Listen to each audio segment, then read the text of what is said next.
Welcome back, everybody, to 31 1980s horror movies for Halloween, where I'm counting down my 31 favorite horror movies from the 1980s. I've been saying that a lot lately. It's starting to feel like Groundhog's Day. So, for the next three spots, this is much like what happened to me last year when I did 1970s. These next three spots, it breaks my heart to not put them in the top 10, but I have to be honest, the other movies beat them out, and it sucks, because I love these movies. Even though they don't make the top 10, I absolutely love these movies. So, keep in mind that even though these movies did not make the top 10, it breaks my heart that they did not. So, at number 13, we have Pet Sematary.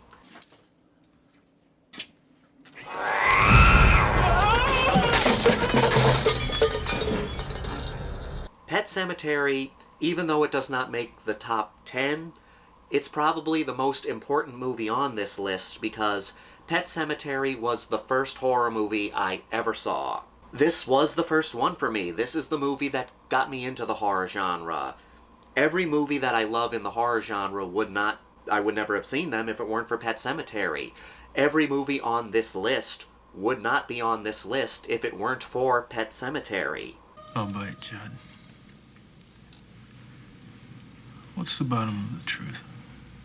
Well, sometimes that is better. So the premise of the movie is you have this family that moves into a new house in Maine because Stephen King, and they find out that there's an old pet cemetery in the woods behind their house. And they find out that beyond that pet cemetery is an ancient Indian burial ground where it has the power of resurrection. If you bury something there that is dead, it will come to life again, but it won't be the same person or animal or whatever you bury there. So first you have a cat that dies in the movie, and the main character, Louis Creed, buries the cat in the pet cemetery and the cat comes back. Then later on in that movie, his 2-year-old son is killed, so he buries the son in the ancient burial ground.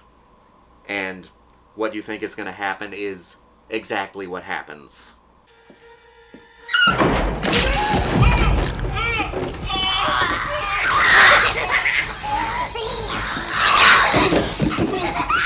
This movie scared the shit out of me when I first saw it. I was 8 years old, and again, this was my first horror movie, and it terrified me. It absolutely terrified me.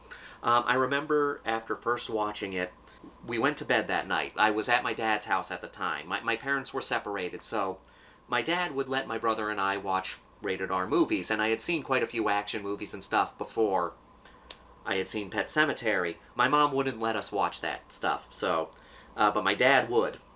So I had seen quite a few action movies before this point, and I enjoyed them. I enjoyed them very much. But I had always wanted to watch a horror movie. I was always fascinated with scary things, but my parents would never let me rent a horror movie. So finally, one day I begged my dad, please let me rent a horror movie. And he did, and I chose Pet Sematary. So my dad, my brother, and I watched it that night. My dad fell asleep while we were watching it. It scared the shit out of me and my brother. I don't know how he took to it too well, but that night we slept in bunk beds, and I had the top bunk. This movie scared me so much, I had to piss the entire night, but I did not. I did not want to get out of that bunk because I was so scared. And I remember that fondly. Come on, stop! Get me! Oh, Dad!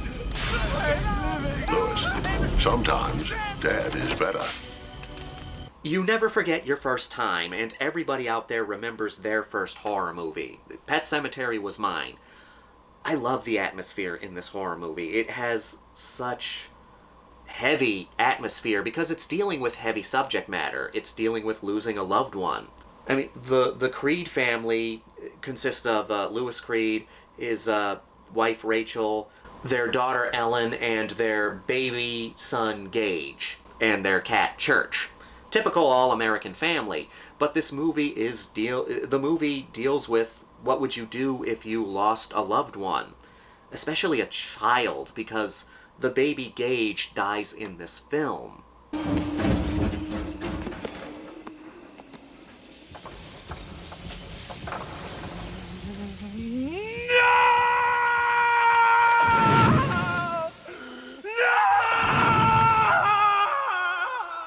I've heard many people say that if you're a parent, this movie affects you more. If you have kids, this movie will affect you so much more. Well, I don't have kids, and I'm very apparent of what's happening here. A terrible joke, I apologize for that, but I get it, okay? People with kids will be affected by this movie so much more.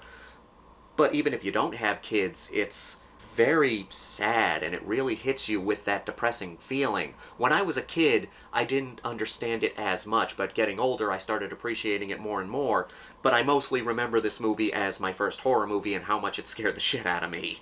When the cat comes back, you know, the cat dies, it's the daughter's cat, and Lewis doesn't want his daughter to experience that grief. And they have a neighbor, Judd Crandall, one of the greatest characters in horror. I love Judd. Meantime, Doc, here's your bones.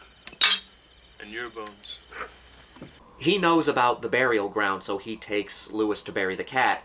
And when the cat comes back, it's quite a shocker. I mean, you have an idea that that's what's going to happen, but when it happens, it's scary. There's this creepy air around this cat. He just gives off this creepy vibe, because he's the catalyst that causes all this mayhem in the movie. And the cat sort of becomes the harbinger of doom. You know, every time something bad is about to happen, we see that cat first. Church?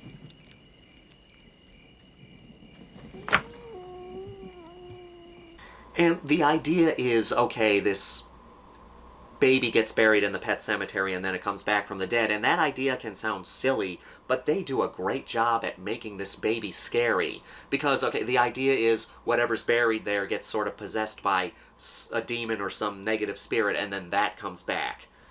And they do a great job at making this baby scary.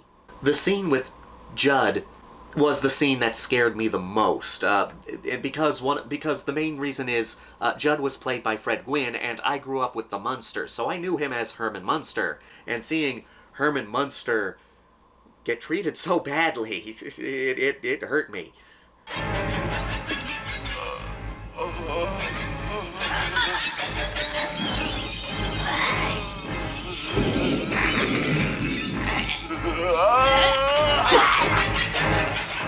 And then, of course, you have the scene with Elsa, Rachel's sister. Rachel is terrified of death because when she was a kid, she had a sister named Elsa that had spinal meningitis. I'm sorry, Zelda. Oh god, I am so sorry. I kept saying Elsa. The sister's name was Zelda.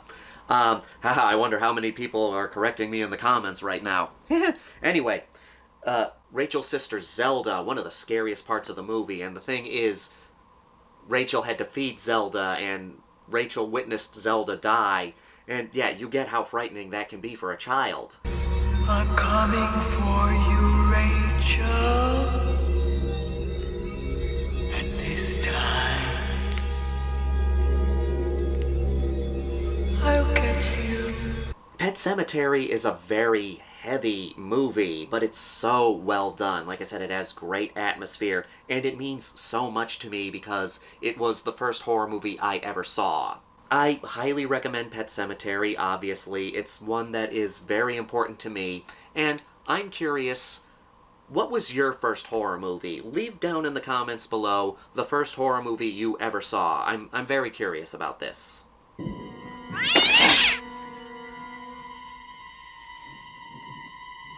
Where did you...